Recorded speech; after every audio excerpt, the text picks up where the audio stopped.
Hello! Welcome to another episode of the Bible in 1 year with the preacher's husband. Today we are in Leviticus chapter 19, 20, and 21. And today we are talking about the laws of holiness. We're getting deep down into it. And when I think of holiness, the first thing that I think of is trying to be like Jesus. Trying to follow all of God's laws and separating yourself from everything that is worldly or human, and trying to immerse yourself in everything that is godly or spiritual, and following God's laws, following God's rules is another part of it. So that's what I think of when I think of holiness, or living a life like Christ did. Now, chapter 19, verse 2, essentially chapter 19 is all the do's and do nots.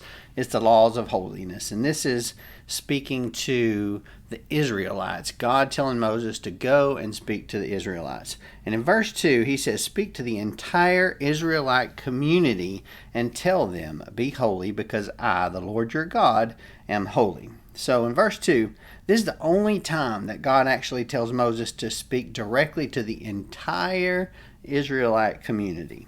And then the imperative, be holy, at the end of that. And the reason for the people's holiness, because I, the Lord your God, am holy.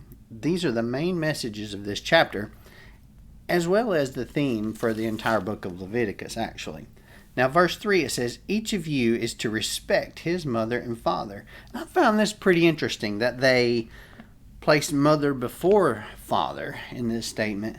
And it's very unusual biblically. Usually it would be father and mother, but it's mother and father here, because they were in a very male-oriented society there. So I found that unusual. Maybe you know a reason why. I don't know. Put in the comment section if you know a reason why they did that. Verse 14, chapter 19, verse 14, it says, "Do not curse the deaf or put a stumbling block in front of the blind, but you are to fear your God. I am the Lord." Now, this command against abusing the deaf and the blind can be applied to anyone with a disability. It can be applied to any disabilities or disadvantaged people. But the imperative here, you are to fear your God, serves as the rationale for the law.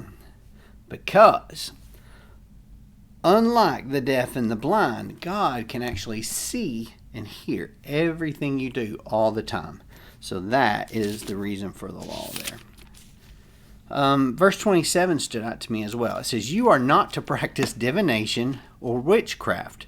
You are not to cut off the hair at the sides of your head or mar the edges of your beard.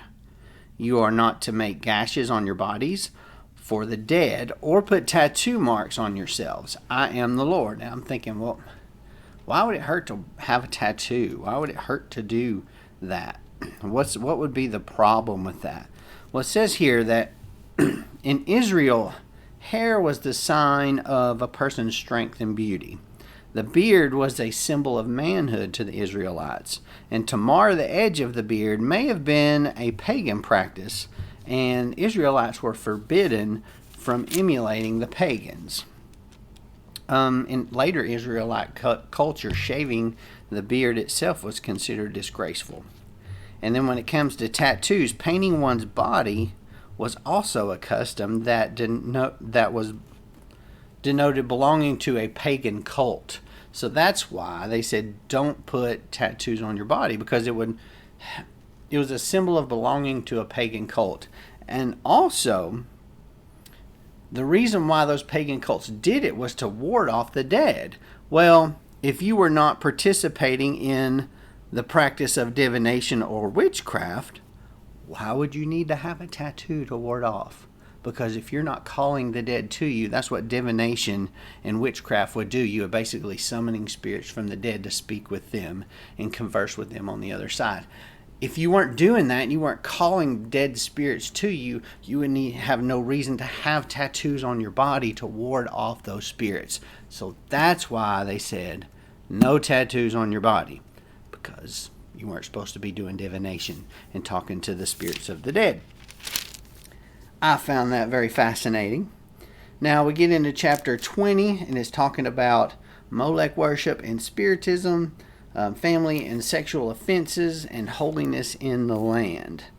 When you get to chapter 21, though, it speaks of holiness of the priests. And the standard of holiness here was actually set way higher for the priests. While all the Israelites were part of the holy nation, the leaders were held to a higher standard in matters such as mourning, marriage, and family. And we see over here, verse 16, when it speaks about physical defects and priests, about how high of a standard they held. A priest in Israel had to be in good physical condition and without physical defect, while the text lists 12 blemishes that would prevent a person from serving as a priest. Those are 12 things in the Bible that says you can't be a priest if you have this physical blemish. Later on, the rabbis of the Jewish culture expanded the list of blemishes to include over 142 physical blemishes that would prevent you from becoming a priest. I found that fascinating. They do say that leaders are held to a higher standard, and that is true in the world, and it is also true in the Bible, biblical life. Even God holds leaders to a higher standard than he does just his followers. So, are you a follower or a leader? Are you just going to follow those standards of holiness for God's people? Or are you going to follow those standards for God's leaders? That's a question for you to ponder today. I hope this has touched you. I hope that something that stuck out to you and sparked an interest, maybe you want to talk about it in the comments section. Fire it in there and let me know what you think. Hit that like button, hit the subscribe button, and of course click the little jingle bell so you can get notified the next time I upload a video. Now tomorrow we're going to be talking about Leviticus chapter 22 and chapter 23. So I will see you tomorrow for another episode of the Bible in 1 year with the Preacher's Husband. Bye.